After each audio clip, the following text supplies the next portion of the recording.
Tim, you're on the Ken Coleman Show. Hi there. Thank you so much for having me, sir. You bet, Tim. What's up? So I'm going to give you a little background for my question, and I'll lead up into it. So I started out at my current organization at entry-level pay with basically only educational experience of a few degrees with minimal real-world experience. Over the past 7 years, I've excelled. I obtained certifications and recognition for the company, and I've produced a six-figure ROI every year for the company. I've been promoted and also performed speaking engagements for the organization. I have sacrificed a lot of nights, weekends, and traveled for the organization. And I absolutely love the company I work for. There's a lot of passion involved with it. My schedule's flexible. I'm able to work for my mentor, and the benefits are pretty decent. However, I'm making well below the national average for my position. So according to a couple salary websites that I've researched, I'm below the 10% of earners in my field with my experience in education. And I have received an increase annually, but with how low I came on board, this has not made a huge impact. So I understand you have to enjoy your work, and as you were just speaking on, you really have to have a passion for it and love your job. But it's difficult to see when I see job postings and even receive offers from substantially more than I make currently from other companies. So how would I ask for a significant increase to get proper compensation for the role I'm in? Because currently when I compare salaries, sometimes I feel undervalued for the work I'm putting in. Have you ever had this conversation with this leader who is your mentor, if I heard you correctly? In certain ways throughout reviews, I've brought it up. And have you brought up the detail that you just gave me? Because you've done your homework. Yes. Every review I do put in the exact. I do a screenshot of the graphs that are showing up on the salary website. Yeah, I think I know where this is going. I hope you're prepared for this. Okay. What is the direct response? There's got to be some response. You're showing him numbers. You're going, here's the range. I'm in the lowest 10%, if I heard you correctly. The benefits and advancements we receive through our organization can sometimes outweigh the monetary value that we get as a salary. That's what the response is? Yes. Do you agree with that? I do agree that the position I'm put in, especially for my age, has definitely advanced me in my career for sure. And the experiences that we get in our positions, especially in the field we're in, definitely hold a lot of value. But as I mentioned before... Hold on a second. I'm with you. But So you agree that those things have been valuable for you, but they're only valuable for you if you go outside of the organization, because outside of the organization, they're going to go, wow, you've done this at this age. You've got this certification. Wow. So you're valuable outside the organization, but you're not valuable to the monetary degree that you believe you should be inside the organization. True or false? True. And I sometimes wonder, should I reduce my value in an organization solely to my salary? No, because that's absolutely against what I teach. Then you are a cold and timid soul that Theodore Roosevelt talked about.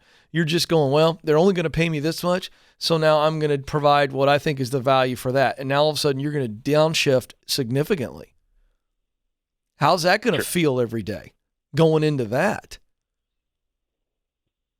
Definitely unmotivated. That's what you want to do? Absolutely not. Then why'd you ask me that? You knew I was going to smack that back. That's not who you are. Tim, you're a rock star. I don't even know why you asked me that. Why did you ask me that? I think with the investment I have in the organization and for how much I feel like they have done for me, almost in a defense of, I should feel my worth to the organization is more than just the salary that they provide. And I do. I do. It is. It is. But that's not the way you couch the question. You sat down with your leader and you've shown them anecdotal evidence. And they just go, and your leader's going, well, sorry, this is what we're going to pay you. He or she is not denying that you're paid on a low scale, correct? They're not denying that. No. They're not saying that your info is wrong. They're saying you need to be happy with what you got, but you're not, and that's why you called me. I don't think you are an indentured servant. Do you know what that is? Do you know the background of that phrase? Not necessarily, no. Okay, great. I'm going to tell you what it is. So, back in colonial times, an indentured servant, and it's still, in some ways, it's a form of slavery, and it happens still in this world. But the indentured servant was somebody who would leave, for instance, from England and come to America for the hopes of a better life. But they couldn't afford the passage. So what they would do is they would become indentured servants, and they would serve the person who paid for their passage, and many times it would be as long as 7 years. And they would have to work for a series of years to then pay off the debt. Your spirit is one of an indentured servant right now. Well, they've done a lot for me. They've allowed me to do this at a young age. They've allowed me to do this, this, and this. And yet, you know you're being underpaid, and when you bring it up, they kind of go, sorry, we're not going to pay you that, and you should be grateful for all the work you get to do and all the other things. And again, if that's your position and that's where you feel you need to be, well, that's your call. I'm not going to endorse that. And by the way, that's not what you want to do either. In fact, I think you called me to get my permission for you to leave. If there was something else lined up, possibly. But if I wanted to give this another shot, is there a better way to go about asking for an increase that would be this significant? What else do you need to do? I mean, do you need a PowerPoint presentation? Do you need, I don't know what else you're going to present to them that you haven't already presented. Am I correct? Yeah, I believe so. I mean, what are we going to do? Poster board this time? My point is, you've done everything you can do. I think you know that. Understood. Here's what I think. I think you're a really good dude. In fact, I think you're top shelf. And I'm not talking about your talent. There's no question you're a rock star. I think you're an even better person. But what you got to be careful of is that you don't allow guilt to hold you back. Because I think you have a certain amount of guilt you're wrestling with to even look outside of these walls, because you love this company. Those are your words.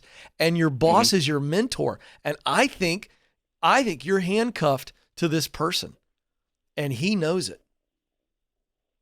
And I'm going to tell you right now, as good of a person as this guy is, he's really blown it on this conversation. And if he were in this room right now, I'd give him about 7 reasons how he blew that conversation with you and how he's got to invest in somebody like you, or the Tims of the world are going to leave.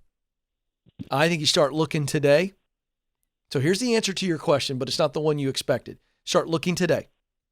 And I want you to find multiple opportunities, or maybe one really good one, and get an offer in hand and walk in and go, hey, I love this company. I love you. You've poured into me. I'm grateful, but I've got dreams. I've got goals, and I want to move up the ladder, and that includes finances. And I've got an opportunity to do that.